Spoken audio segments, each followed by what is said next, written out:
Hey, and welcome back to Reclaim 2020 with me, Janice Sutherland, founder and CEO of This Woman Can. Now, we're going to talk about embracing authenticity, and embracing who you are can be scary, but the benefits of doing so far outweigh the consequences of hiding your true self. Living authentically requires a certain degree of vulnerability, which we're not always very comfortable with, both of which take an immense amount of courage. So let me share with you 5 ways you can begin cultivating your truth and embracing who you are. Number 1 is establish your identity. Think about the traits you possess and the roles you play in life. Are you creative, smart, funny? Are you a sister, a daughter, a friend, a wife, a mom?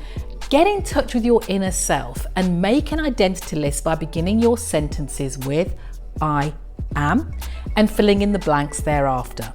And then I want you to dig deeper. Ask yourself what you value. What do you stand for and what brings you joy? Write it all down and take a look at yourself and the qualities you bring to the table. Number 2 is shift your self-talk. Recognize that negative inner voice that in your head is not you. Call it my inner mean girl. Stop identifying with it and begin affirming the parts of you that you do like. Explore the qualities you want to attract and cultivate your life. Begin your sentences with, this time, I am worthy of and I deserve.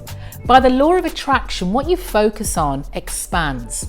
So practice positive thinking and just watch in sheer delight as these thoughts unfold in your life. Number 3, take aligning action. After identifying who you are and what you stand for, find ways in which you can align with the actions of who you are. So if you're a creative, make time to create. If you value service, look for volunteer opportunities. Find activities that bring you joy and make you feel alive at heart, and then do them. Number 4, let go of what others think of you. It's very important, and direct your attention inward. You will never be able to please everyone. Trust me, you can't. In fact, you should never try to aim to please anyone. We often find ourselves bending to fit the molds and roles that others have set for us, and sometimes we act differently depending on who we are and who we're with. This portrayal of ourself moves away from our true identity and towards a faulty persona. It's not who we really are. And that in turn leaves us questioning who we really are at the core. So let go of other people's expectations and begin focusing on what you want and how you wish to be perceived and what's going to make you happy. Next, acknowledge your success. You may not have succeeded according to your terms and the definition, yet the definition I found definitely in life of success is arbitrary. So think back now to yourself, what does success look like to you? There are many people who never make any effort to step out of their comfort zone and yet insist that success should just basically lay a path at their front door. If you've made a direct effort toward pursuing something you desired, but were unable to succeed due to any number of reasons, listen, don't let that impair your definition of success.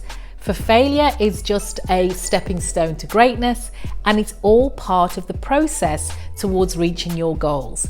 In fact, those who succeed in life will have you know that they failed miserably on many occasions. We're not overnight successes. No such thing as an overnight success to reaching their success. So your success is determined by how you bounce back from your failures and lessons acquired along the way. And making an effort is a big thing. It's not always about winning. Sometimes you just have to be in the place where you need to see the effort that counts. 6, forgive yourself. We all make mistakes at some point in our life. Some people make more than others, yet that doesn't qualify you or them to think less of yourself.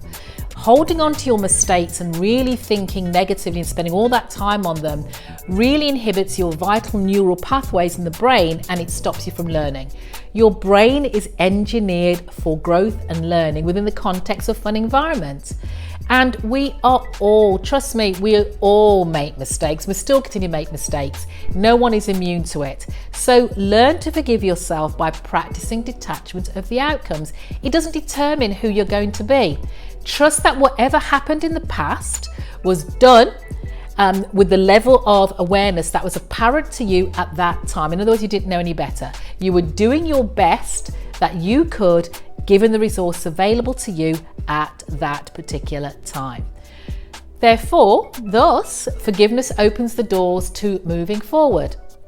Appreciate those lessons learned, the ones you've gained from your experience, by seeing it as an opportunity to gain that emotional resiliency to fight other battles in life, which they're going to be many. Come on, they're going to be, surely presented to you.